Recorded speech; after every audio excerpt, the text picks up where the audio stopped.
Hi everybody, welcome back to 30 Days Until Done. We are back in the National Monument, Sequoia National Monument, filming about mindfulness and nature and all that wonderful stuff. Yesterday we did footprints, real footprints on the ground, just kind of looking at what they are. It's really a mindful moment looking at that, what those things are. Today we're doing metaphorical footprints, and I don't like metaphor very much, but just what is there that has been left behind. Now, if you're alive in the world anywhere, there are footprints, right? They say even on these remote islands in the middle of nowhere, there's trash that floats up, right? There are human footprints. It doesn't have to be human, though. It could be natural. It could be anything.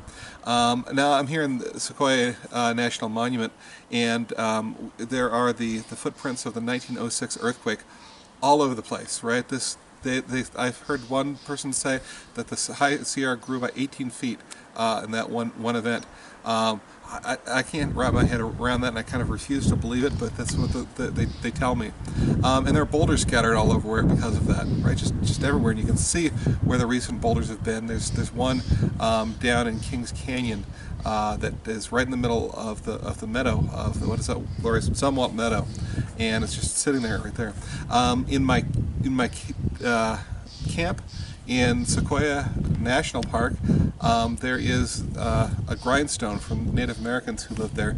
There are also the footprints of Boy Scouts, and I think if I were going to do this poem, I might do that. Now, if I'm in the city, I'm going to take a look around, and I currently live in Upland, which has Ontario, which has both a recent and an ancient footprint, right?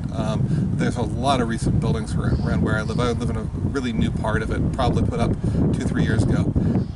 But we also have the old trail that they used to take across country on wagons with, going right past our house, and not to mention the number of Native Americans and Spanish settlements going on in there. Or I might take a look at something from the 50s, right? Just take a look at, what is that history and how does it relate to me today, right? It's not gone. It's still reverberating through my life. I think of around here, talk about footprints. The paths were put down by the Native Americans and then paved and strengthened by the Buffalo Soldiers who came in here, and later even more strengthened by the National Park System. And there's just a history that I'm following those ancient trails when I'm taking these trails. Okay, so whatever you have, whatever you're going to put it down below, and I'll see you tomorrow on 30 Days Until Then.